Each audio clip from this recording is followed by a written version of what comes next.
Aliases, heroes, and now trolls. Senator Robin Padilla fires back at critics of his remarks in the impeachment trial, saying he answers to the, quote, real people who voted for him, not to keyboard warriors. Malacanang also weighed in, with Palace Press Officer Clara Castro drawing a sharp distinction. Philippine heroes hid their names for bayan, not bayad. And from public funds to billions in public works spending, Congress has started to scrutinize the proposed 2027 national budget, including over 100 billion pesos for flood control under the DPWH. As the funding comes back after being scrapped this year, lawmakers are now pressing more accountability and transparency as to where the money goes. You're watching Political Beat. I'm Lourdes Vera. The House Appropriations Committee continues to deliberate the proposed 2027 budgets of government agencies. This week, the Department of Public Works and Highways faced questions over its 643.95 billion peso proposed budget amid the multi-billion peso flood control controversy.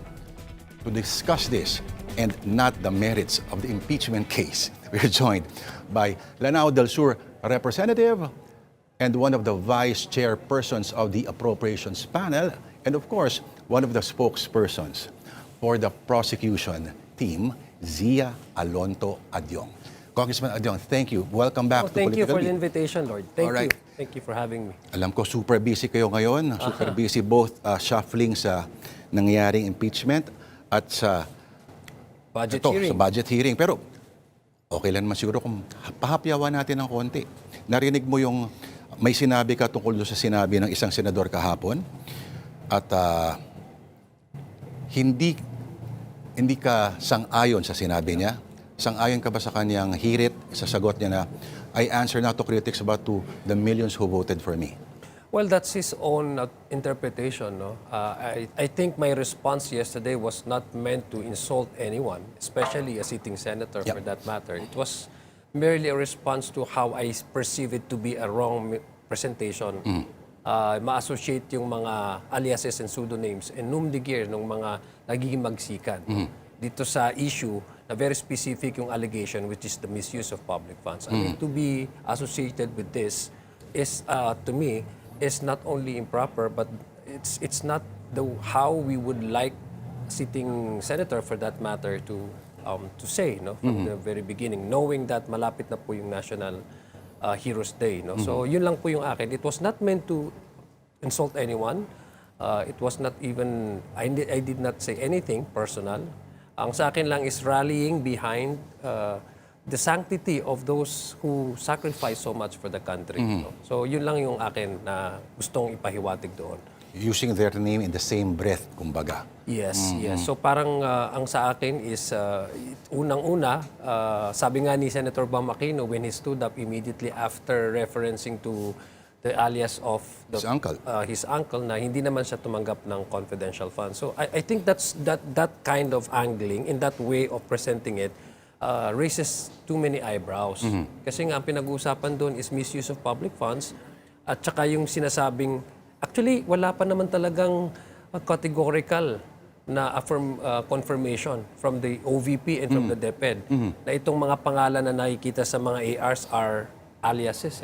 Kaya nga what we did is we asked the PSA, since there's no categorical confirmation na alias yung ginamit nila, tinanong natin ang PSA, totoong tao ba ito? Kasi why would you sign your signature, affix your signature and attesting you are that person receiving the money kung hindi mo naman talagang tunay na pangalan yun, di ba? If, for example, aliases ito, it could have been a separate, altogether formulation on how to enlist all these informants. Pero the mere fact that they have signed their signatures would indicate na sila yung may pangalan. That's why we requested PSA to really look into these names kung may record sila. At isa sa mga nakaliging witness ninyo, di ba? Taga-PSA ang isa sa mga witnesses ninyo. So wala. So I mean, ang nagfa-formulate kasi, ang nag-arrived into that conclusion, ang ating taong bayan. And si Miss Gina Acosta, sinabi niya, although sabi niya kasi wala daw siya doon sa ground nung nagbibigay sila ng pera, si Colonel La Chica. So she assumed na code names ito or aliases. Kasi how can you actually convince people, no, na may pangalan na pusa, pagong, ngit-ngit, and I will no longer mention the other because our Cebuano-speaking people might find it vulgar and contemptuous, di ba? Accent daw on the first syllable. Di ba? Belat. See, exactly. Yeah, there you go. So, parang kaya nagkaroon ng conclusion yung tao kasi there's no explanation as to whether these are real aliases or real people, names of people. If there are names of people, then we ask the PSA, confirm whether they have records. Wala eh. Walang record. If these are real names of real people, then would you really believe as an average-minded person, as an ordinary person na merong apelidong pusa, pagong, etc. Diba? Somehow, you could say that These are peculiar names. it would insult the intelligence naman. Exactly. Kaya Oo. nga sabi nga nung mga sitting senators ay do not treat us like we were born yesterday, 'di ba? Na yun naman kaming lokohin. Wala pa tayo sa usapan ng iba-ibang mga code names supposedly, pero pare-pareho ng mga signatures. Yes, that's it. That's one way of that's another layer of unexplained from the OOVP, no? Unexplained, hindi na ipaliwanag, no? Na kung bakit ganun. Like for example, in the case of Kokoy Villamin. Yan. I mean, Kokoy Villamin could be considered to be a common name, di ba? Pero bakit tumanggap siya ng dalawang acknowledgement receipts, magkaiba yung kanyang pirma, but on the same day? Unless magkapangalan sila. In different location. So in different location, di ba? So unless magkapangalan sila. So given na magkapangalan sila, bakit sinasabi ng PSA wala siyang record? May pangalan. Pangalawa, bakit magkaiba yung, sabihin natin magkaibang signatures, pero paano na-release on the same day yung acknowledgement receipts? Kasi kung titingnan mo, on the 2022, last quarter of 2022, we're talking of the 125 million pesos that was dispersed in 11 days. 130 plus locations in one day. For someone... At kaya hati-hatiin supposedly ni Colonel La Chica ang katawan niya in several places. Yeah. So hindi nila na-explain 'yun eh. Ang tanong, meron bang tumulong kay Colonel La Chica? Kung may tumulong kay Colonel La Chica, sino? Ngayon, kung sino tumulong kay Colonel La Chica, sino yung nagtanggap ng payment of reward na medicine? Congressman Andyong, marami nagtataka po, based doon sa testimonyang dalawang witnesses, all roads lead to Colonel La Chica. Bakit parang hindi raw kayo ipatawag bilang witness? Actually, that's one way of looking at it, but all roads lead to the Vice President. Kasi between Colonel La Chica and the Vice President, who is accountable in this case? In the first place, the mere fact that the transfer of money was made possible from Miss Gina Acosta, who is accountable, or the accountable officer, bonded siya, then transfer niya kay Colonel La Chica by the instruction of Vice President Sara Duterte. That alone is a violation of the GMC.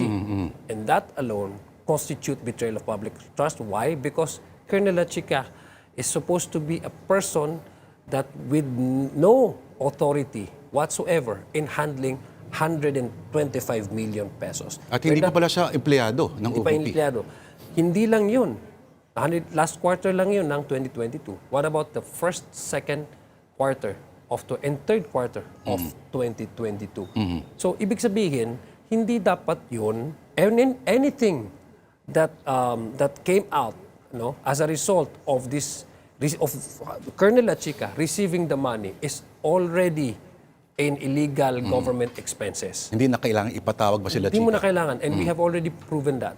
Why would you, kung ako tatanungin mo, why would you even give way for Colonel La Chica to explain, unang-una, bakit mo tinanggap?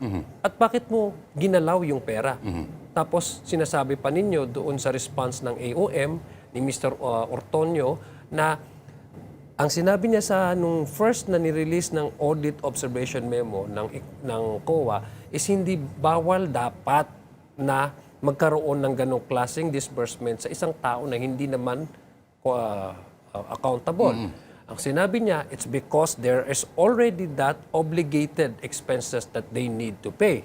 But di ba? Obligated means for an ordinary person. Obligated is different from arrangement.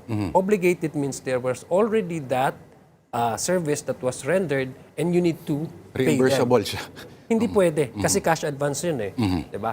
Kasi wala kasing physical framework plan, nauna pa ni-request yung pondo kaysa yung plano kung paano gagamitin ang pera. Supposedly, it's the other way around.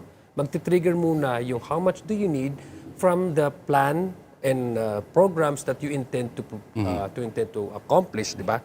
Ito, baliktad.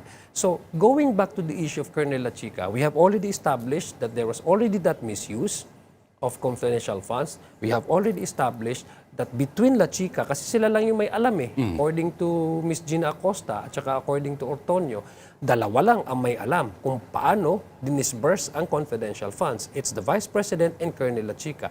Colonel La Chica happens to be a non-employee of the Office of the Vice President. He does not have any authority to dispense, use, utilize, reimburse the confidential funds. Between them, who is the most accountable officer? It's the Vice President. The head of agency, kumbaga. Yes. So, lahat, may, kumbaga, may go ahead nung lahat ng mga... She designed everything. She signed the request to DBM. She signed the physical and framework plan. She signed the supervisionary note. So lahat-lahat. Her Teka muna. signature is all over the place. Kung adyong, hindi pa naman 30,000 tong ginagawa natin. Wala ka pa namang multa ng pang 30,000. May malaya naman kami. Hindi naman kami sakop ng subjudice rule yung mga hospitals. At pag sinabi po mga kapatid na kami, sila po yung mga spokespersons. Kaya nga, mula kahapon, ang mga mag-aabogado ay hindi rin daw dapat sila yung spokespersons. Exactly. Yeah. Pero, ang weird lang ng logic, kung adyong, pero, okay. Kasi, malinaw naman ang agenda ng prosecution, di ba? Trabaho niyo maging quote-unquote, one-sided, nang impeach na nga kayo, di ba? So, isa lang direksyon ninyo. Kung usapin ito ng pwede bang exert ng undue influence sa mga senator judges ito, ang sabi ng iba, wag na lang nilang ipalabas. Kasi ang trabaho ninyo ay magpaliwanag. Okay. Sa bagay, most of the spokespersons naman, with the except, sino nga ba? Si Attorney Lorla lang naman yata at si Attorney Ligutan, bihirang-bihira umupo sa mga press conferences. It's usually you. Yeah. Si dating Kong Ace Barbers. Sino pa ba? Yung mga deputy speakers po natin. Yeah, deputy Ortega speaker. and Garin. Oo.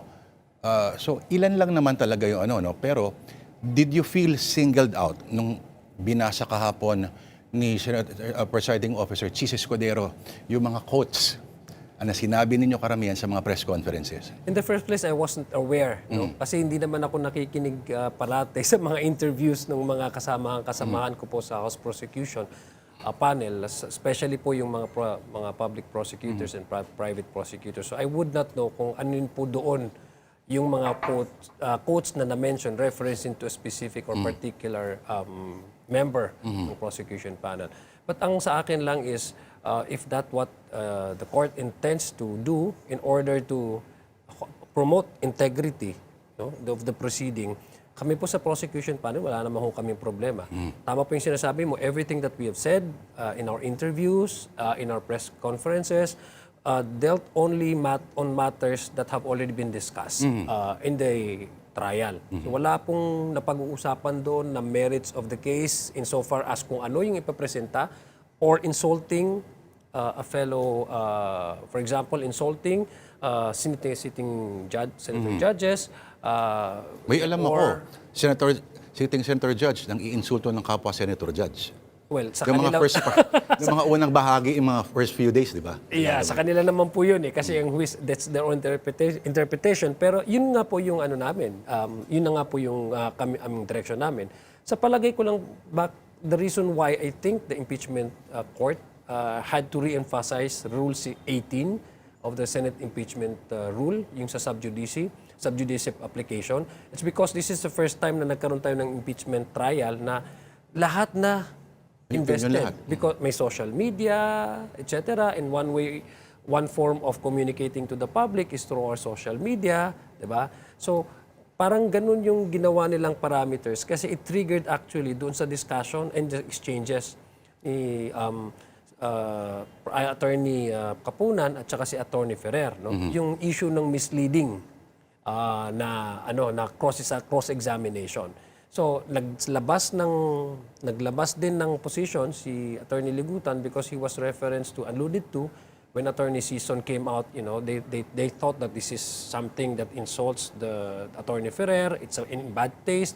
Pero ang sinabi naman talaga doon ni Attorney Ligutan is, well, that's the very, very basic law principle. Walang binanggit ng mga pangalan. Wala naman siya binanggit ng pangalan. So, Ang tanong doon, bakit nagso-social media yung isang abogado about ongoing yung trial? but it's already water under the bridge Yeah. because it has already been Yeah. laid out by the court. Meron na pong ruling ang court noon. So kami po, we will adjust accordingly and then we will continue on engaging the people, explaining to them. Dahil pag-aari na ba po nila itong proseso na ito eh. May nag-argue pa nga na, teka muna, hindi naman to completely, di ba? Kumbaga, of its own kind, itong ano na to, hindi naman siya purely legal, hindi naman siya korte talaga, di ba? So baka hindi completely justified yung pagkakasakop doon under yung sub judice and ano na yun. Well, there are different legal opinions pertaining to that. Pero may rules kasi sila. May rules na rin sila. So if we focused on those different interpretations, meron naman talaga ding value yung sinasabi nila. Kasi ang impeachment trial is a sui generis, di ba? Sabi nga nila, parito natin na naririnig to, half legal, half political. Now, on the political side, you also have to make sure na those senator judges, by virtue of their elective position, that they are there by virtue of the people electing them to office, they also have that responsibility to the public to make sure that the trial goes as fairly as possible. Yung sa states nga, Kong Zia, hindi nila ginagamit yung mga term ng mga prosecutors. They call them impeachment managers, both sides. Oh, yeah. O, tas they're very careful not to call it such names kasi para hindi malagyan ng legal color. O kasi iba nga siya. Yeah, well, para sa akin, dito kasi sa Pilipinas, kung ano yung na-nomenclature, nomenclature, pero tama po yung sabi sa America. Sa United States, I think, nung in-impeach nila si Trump, very lenient yung rules nila eh. Lahat grabe yung At wala silang mga nila. rule. Yes, at saka at the same time, pag lumalabas po yung mga prosecutors sa kanila, bakbakan niya sa media, di ba? Talagang pinag-uusapan nila. Sinasabi talaga. Oo. Kasi it's not a regular court wherein kailangan mo talagang restrictively implement yung rules of court, yung parang magiging magiging too strict ka on the application of Buti the na rules lang, of court. 60,000 na dapat yan. Hindi, joke.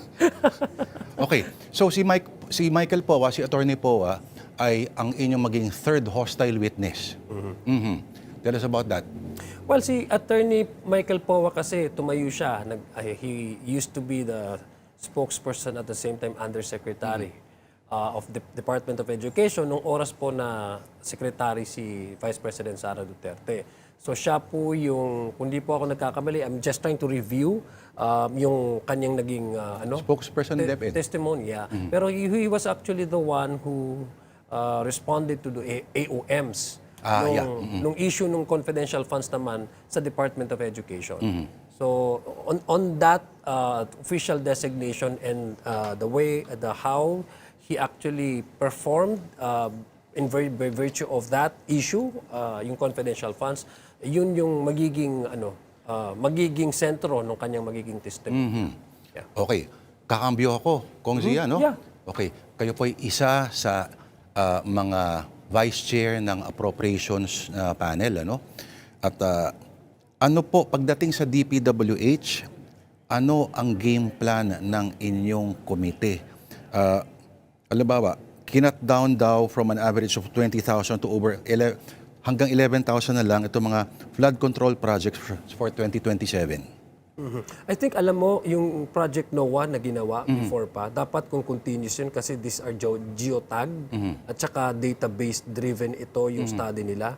Meron talagang mga area sa ating bansa na kailangan talaga ng flood control. Alam ko, I understand the apprehension of the public. Bakit pa yan binalik? We completely understand that.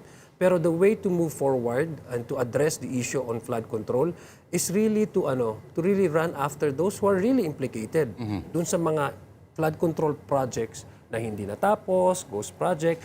I think it's not the proper course of action kung hindi na natin popondohan yung flood control. Kasi may areas talaga sa bansa na kailangan nilang flood control. Simple way of explaining it, would you actually throw away the entire basket of apple just because one is rotten? Diba? Tatanggalin mo yung isang bulok and then okay lang yung kabuuan ng basket. Parang throwing away the baby with the bathwater. So, number two, most of the flood control projects are multi-year ang implementation. And these are foreign-assisted projects. So, nagbabayad tayo ng loan, tapos hindi na natin i-continue, 'di ba? I mean, that's how much taxpayers' money is being wasted if we just 100% stop the implementation of this multi-year. Imagine, we are paying not only the principal but even the interest itong mga loan na to. So, that's not in the proper fiscal decision.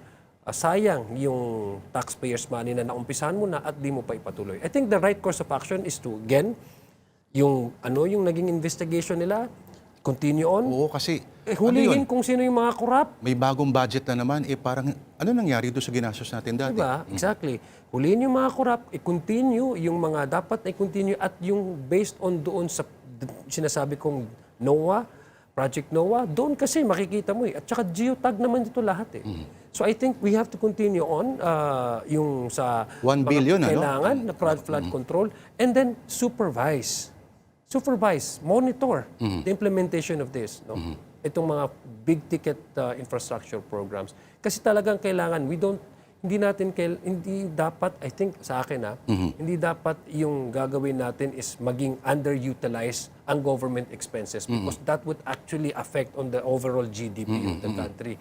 Kung underutilize ang ginagawa ng gobyerno just because a problem was cited in one particular area. By the way, the flood control projects, kung di ako nagkakamali, is more than 10,000 in its numbers.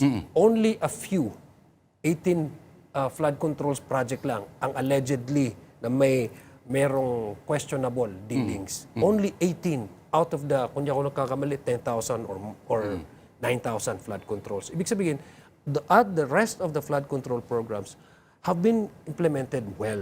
Tuloy-tuloy lang. Okay. Pero ang napapansin lang natin lahat, yung mga binanggit mong bilang ng mga depektibo. Depektibo. Yun, kailangan natin tingnan kung sino yung gumawa nun. And then run after this crooks, di ba?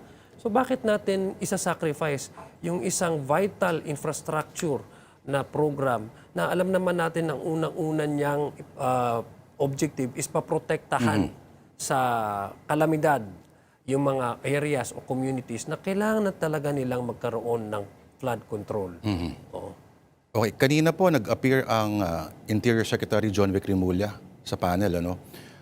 Assessment niyo po doon sa pinopropose na 332.5 billion na proposed budget po ng DILG?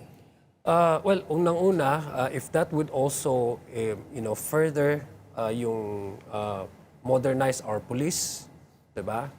Kung yun ay makakatulong in policing our community, wala ho akong problema doon, no? Kung yun po ay makakatulong on how we can handle. Kasi unang-una, ang issue pa dyan is yung issue ng BGMP Di ba? Gusto nga niya. Ang dami nilang hawak kasi. Ang dami kasi nilang hawak na attached agency. I would agree with the Secretary Rimulya kung yun na lang ay ililipat na lang yung jurisdiction nito sa Department of Justice, di ba? Rather than maintain under the Department of Interior Local Government. Pero that would also require further study, no? Pero ako, from face value, agree ako doon, no? So I think it's more of like how the Secretary Rimulya respond to the need of mostly kasi ang DILG really is about the PNP, di ba? Yung how to police peace and order situation. Right, number 2 is how to modernize on how we curb, like for example, those areas that have been sinasabi natin na within the considered to be some sort of may how do you call that, hindi maintain, no, yung peace and order situation. Kung may naaamoy sila na something fishy dito sa local government support fund na sinasabi. Well, alam mo naman lahat naman ng bagay ng pagpopondo at paggagasan ng gobyerno natin is depende yan kung paano suriin at saka paano i-assess. In monitoring implementation, it actually starts, yung pagpo-program kasi niyan, yung pondo na yan, hindi naman siya, kung titingnan mo, tama naman kung targeted yung sektor na pagbigyan mo ng serbisyo. Ang nagkakaproblema lang talaga is paano mo ma-monitor ito. At kung meron kang makitang hindi tama ang pag-implement, the issue now is enforcement at saka kung sino man na masagasaan, dapat hulihin. I think the people they don't have any trouble or problem with, trusting the government as far as programming of the budget is concerned.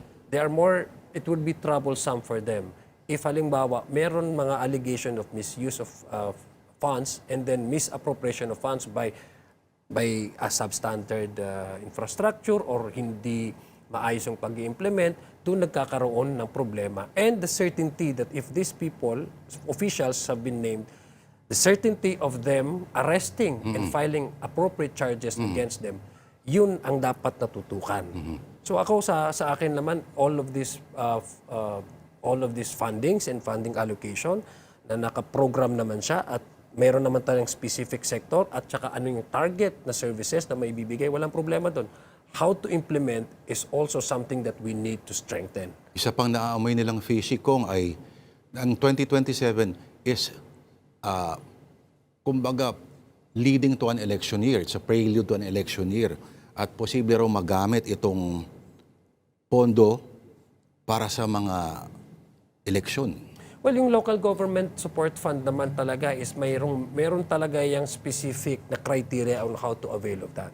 Remember, may mga areas po tayo sa Pilipinas na hindi as rich as Makati City, not as rich as Quezon City, not as rich as these areas that you in the NCR. Meron, I will tell you, Lord, merong mga municipalities sa amin di sa Mindanao na wala pang mga ira na sobrang baba pa yung ira nila. Once Mandanas is implemented, mas lalo sila magkakaproblema niyan. Because devolved ng lahat ng services They have to pay for everything, di ba? So Revolution. yeah, yung sinasabi kong yung unstable peace and order, many in our areas, no? I would just give you the example in my area, no? Sad to say, na kailangan talaga ng support from the national government. If there are other ways in order to support them, no? Ako wala akong problema doon. Kasi unang-una, kailangan mo talagang magkaroon ng mas magandang system where this not highly urbanized areas or mga municipalities na talagang meron silang challenge when it comes to their own revenue collection. Kailangan talaga nilang may pondo para sa mabigyan sila ng support. I think masaya nga ako kasi yung national tax allocation medyo tumaas Kasi that would also spur the support to our local government units. No? So looking at it not just on the perspective of those highly urbanized cities here in Metro Manila, but you also look at the areas where meron challenge talaga financially para mag-survive ang isang localities. Unfortunately, marami din sa amin sa Mindanao. Okay, Kong, last question. Ikaw ba'y open doon sa sinabi ni Congressman Chanco, Toby Chanco, na bakit willing ba kayo na, sang-ayon ba kayo na buksan for scrutiny ang budget mismo ng Kongreso? Well, ano naman meron namang plenary talaga na debate dyan Pero kasi ang tulad ng House of Representatives, ang Congress, not just particularly not just the House of Representatives, but the Congress in itself, meron kasing fiscal autonomy yan Similar with the judiciary, may fiscal autonomy. Ibig sabihin, it has these agencies and these institutions have their leeway on how to prioritize their budget. Halimbawa, when you do the pre-budget deliberation, whatever you say there, still you cannot just overrun yung fiscal autonomy nitong mga institution na to as enshrined in the Constitution. So what you can actually do is just to simply recommend. But ultimately, at the end of the day... Does that excuse them from transparency? No, no, hindi dapat. Kaya nga, from the very start, kung merong magkakaroon po ng mga usap-usapan dyan at saka discussion, questions, ay ginagawa po yan sa plenary. Kaya nagko-question po sila. Now, kung meron po naman talagang mga issues about mishandling of funds, there are ways in order to run after these funds, no? Especially if kung meron questions of mismanagement. Kasi meron namang avenue for that. In fact, para sa akin, if there are actual evidence that would prove that some of these funds have been misused out of what is objectively intended to, meron namang ways dyan para mag-run after. You go to the ombudsman, you file ethics complaint. Any other avenues that you can do actually to air out and ventilate your concern, you can do so. This is a free country. You can do it anytime. Alright. On that note, maraming salamat po sa oras nyo. Lanao del Sur representative and one of the vice chairs of the Appropriations Panel and spokesperson for the House Prosecution Panel, Congressman Zia Alonto Adyong. Thank you very much, sir. Maraming salamat, Lord. All right. Thank you very much. So no surrender, no retreat. We'll be back with Political Beat.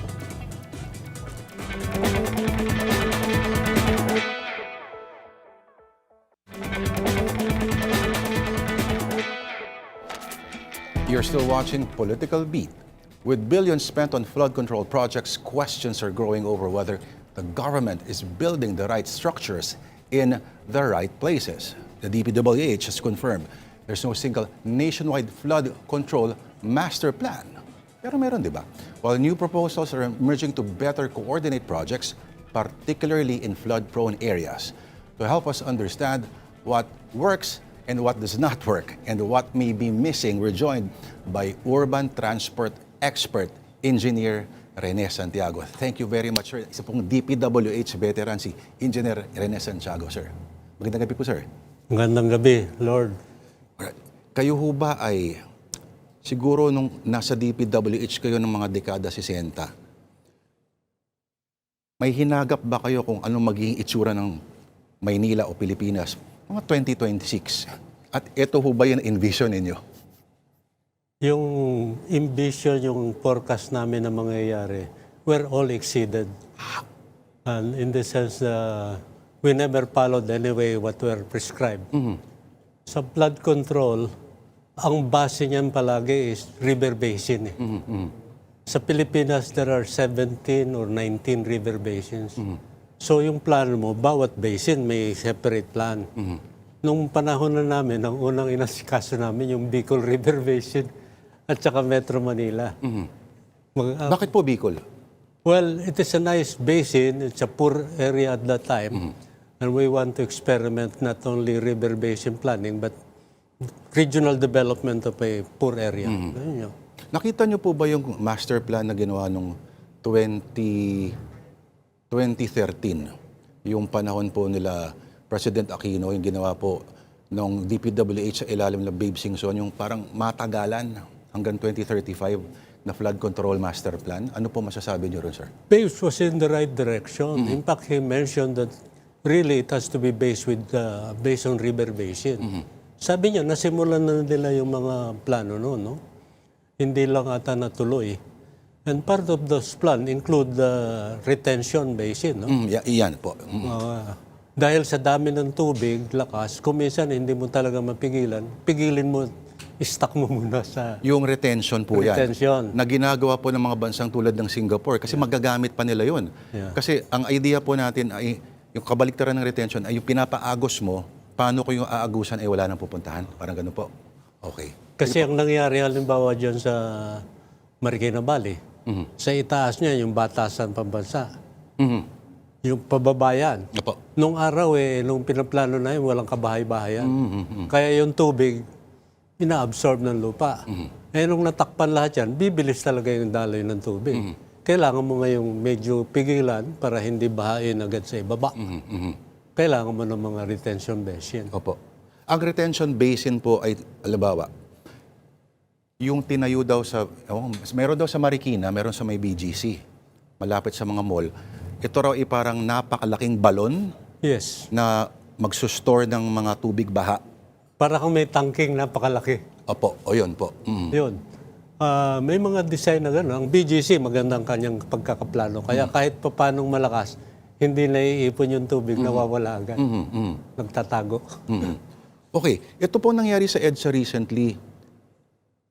Potholes pa rin ho ba ang may kasalanan kung bakit bumabagal yung daloy ng trapiko in some areas?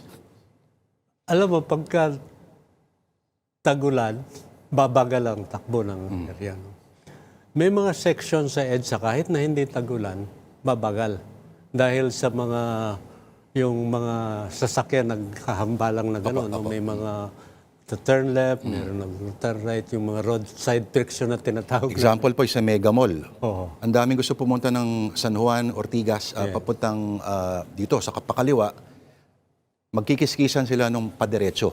Mhm. In fact, mabilis ang Makati papuntang Guadalupe. Pagdating mo dyan sa Mega Mall, biglang babagal. Kasi nakasakal sa ilalim at saka sa taas. Okay, tuloy po. Tapos, maliliit lang na mga solusyon, pwedeng gawan ng paraan. Okay, pero nag-uusap kami kanina ni Engineer Santiago no, kung bakit nasisira yung supposedly bagong teknolohiya na aspalto na 100% waterproof daw supposedly, Japanese-made technology. Pero eto ka, sunod-sunod ng mga araw ng ulan, nawasak. At agree siya sa sinabi ni Secretary Vince Dizon na ang may kasalanan daw ay nakababad sa tubig, sir. Ang number one kalaban ng pavement, whether asphalt or concrete, sa daan, lack of drainage. Apo. Yan ang uunahin mo na hindi mag-iipon ng tubig sa EDSA. Matagal nang may problema ang EDSA sa drainage.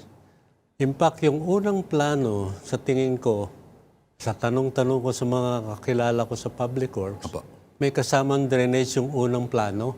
Kaya pala napakahaba na abuti ng 3 taon. At saka 18 billion pesos yung unang estimate. We're talking about yung reblocking na recent. Hindi reblocking yun. Ang unang reblocking nangyari noong time ni Bayani Fernando. Okay. Ano nga ba ang definition ninyo ng reblocking? Ang reblocking is para kang sa iyong banyo, may mga block kang nasira yung tiles. Tinanggal mo yung... Tatanggalin mo yung tiles lang nasira. Apo. Tapos papalitan mo. Siyempre, sa dami ng mga tiles mo ibang lugar, papalitan mo bawat isa yon, mabilis nga lang. Pero makikita mo, hindi Hindi pantay. pantay. Yun ang hindi totoong reblocking yun. Well, yun ang tinatawag nila reblocking.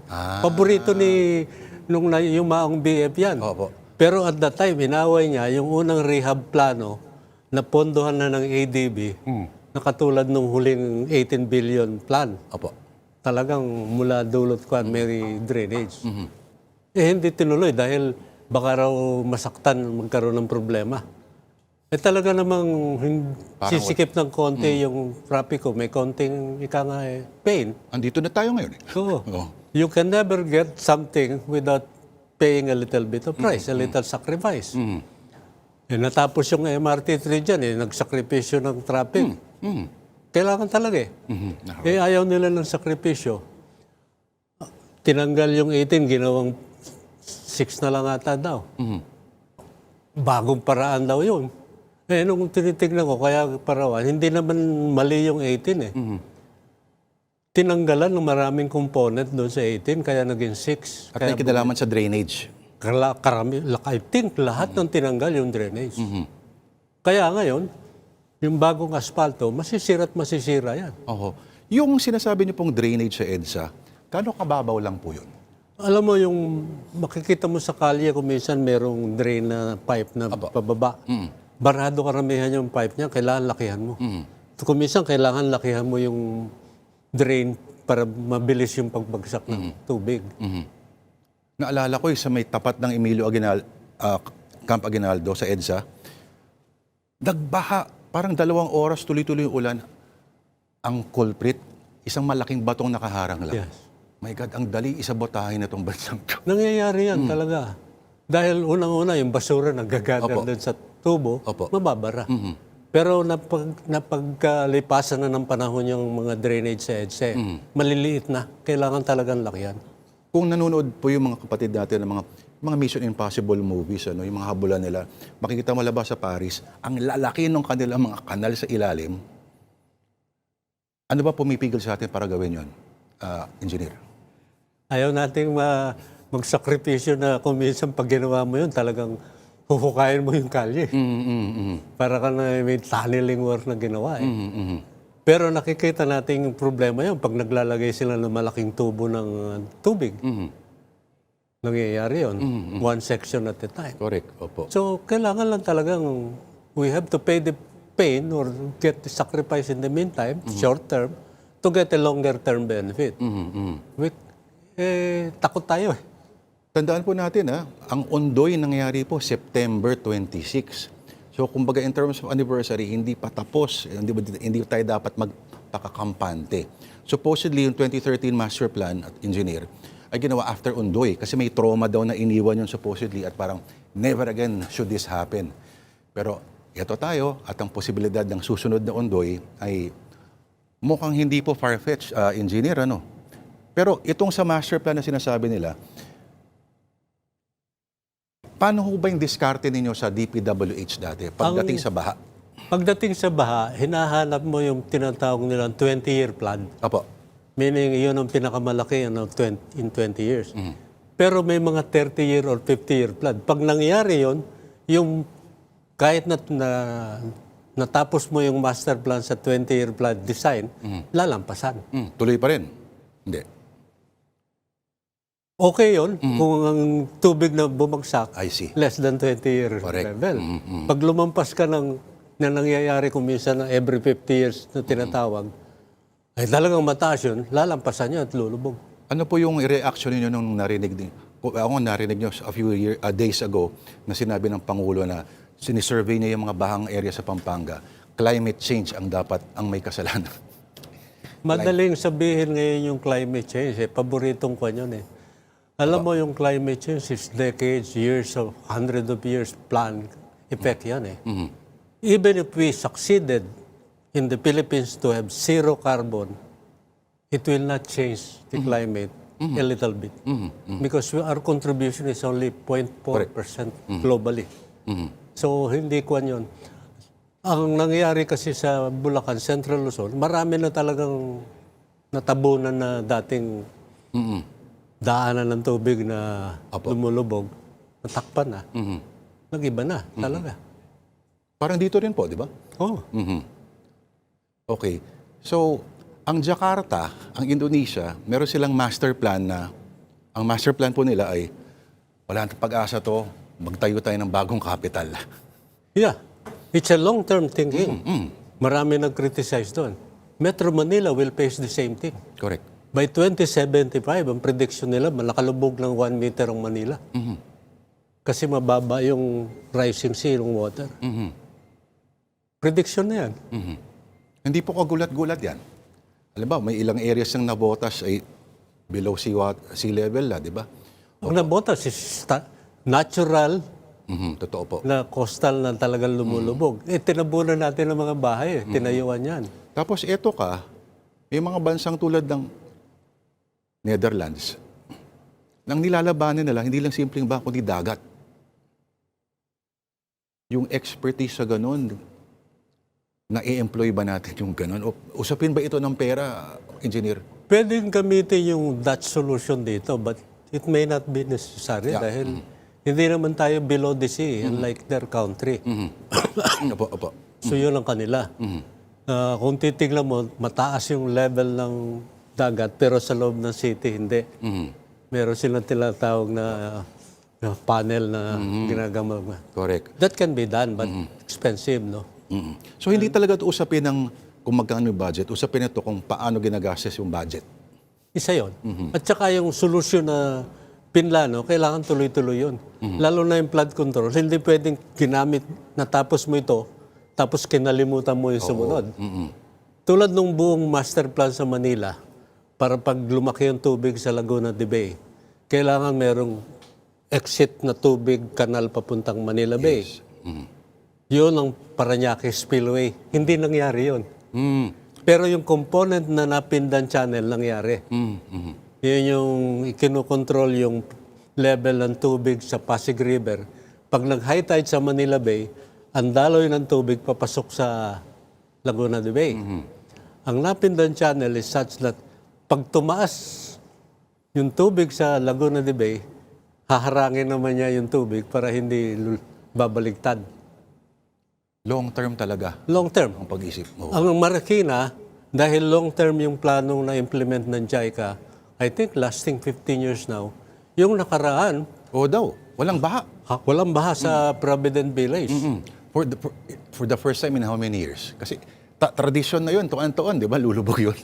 Undoy was very damaging sa Providence noong 2008. Totoo po, opo. Yung Ulysses din, ng mga, ano nga ba ito? 2013 yata po, mga ganun, 20. Basta, pero for the first time, yun nga, supposedly Marikina River mismo, ay, ano na yun, di ba? Tumaas. Tumaas. Pero nakontrol nila. Maraming, Kasi may mga natayo na silang embankment, yes. retaining wall or flood wall na nagkaroon na ng kanilang dredging, linaliman na. And it's in the finishing stages na yung Opo. program. Pero, okay.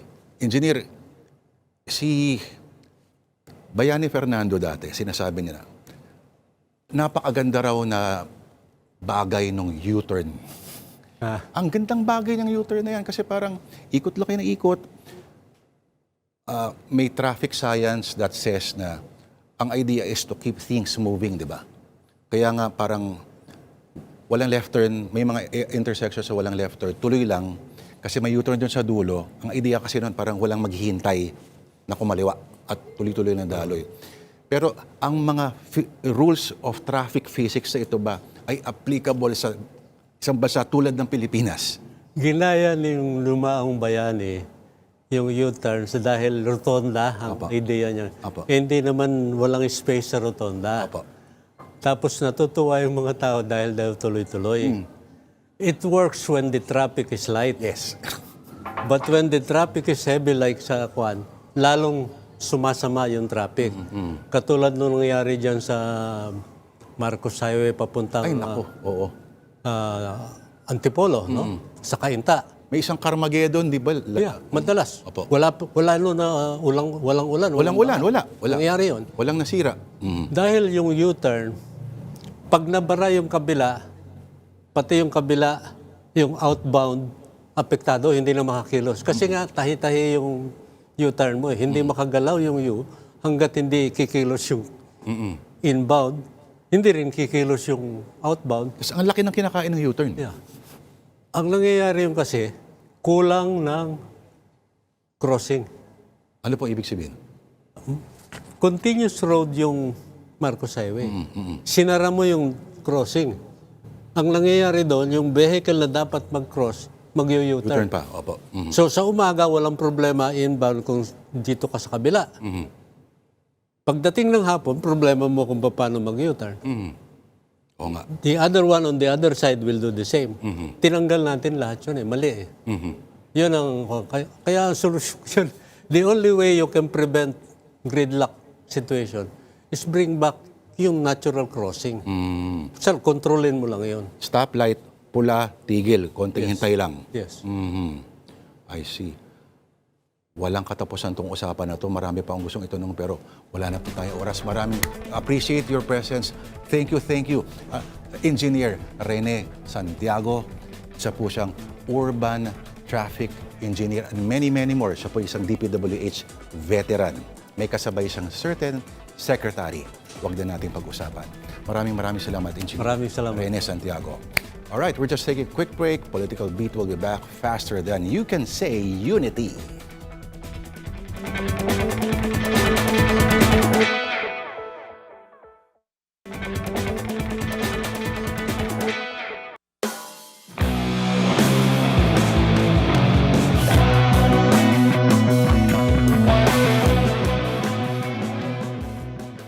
Logical fallacies. Common errors in reasoning. We were first taught about them in high school. Depending on which reference you're consulting, there may be 10 or 15 of them. Yesterday, our favorite senator made an argument that is almost a sampler platter of logical fallacies and used it to serve the perfect historical defense for suspicious names in confidential fund records. Example, the Katipuneros had aliases too. Rizal was Di Masalaang, Bonifacio was May Pag-asa, Ninoy returned as Marcial Bonifacio, therefore, through majestic logic that would shame Saint Thomas Aquinas himself. Names like Mary Grace Piatos, Antonio Pagong, and Shane Ngit-Ngit belong somewhere in our glorious national tradition of clandestine resistance. Now, where do we start? The first logical fallacy here is false analogy. The masalang and the pseudonym on a liquidation document may both be aliases in the same way that a submarine and a bathtub are both full of water. This also falls under the category of a non sequitur, that which does not follow, and its premise simply does not merit the conclusion. You can also check the box for sweeping generalization. Following the senator's deduction, we must likewise introduce into our pantheon of martyrs the likes of Galib Andang, who's also known as Commander Robot, or Marcial Perez alias Baby Ama. And really, since when did the NPA merit analogies with a 300-year-old colonial power? Last we checked, the Palacio del Gobernador wasn't built as a rickety wooden hut somewhere in the jungles of the Sierra Madre. There's so much more logical fallacies in the senator's statement. Equivocation, the straw man argument, the red herring, and many, many more. The Katipuneros used aliases because they were hiding from the Guardia Civil. A government agency supposing or using public money is supposed to be hiding from whom? The brutally armed and repressive auditor. This is nothing but history deployed not as illumination but as laundry detergent. Throw the questionable paperwork into the washing machine with the revolution of 1896 and hope everything comes out smelling patriotic. The presiding officer warned against bias in public discussions of the merits of the impeachment case. Maybe he should also extend such proscriptions against such statements of irrefutable genius. It defies all logic. And that is the word of the Lord for tonight. The Political Beat. This Thursday, the 27th of August, I am Lourdes Vera. Please enjoy the rest of this fine evening.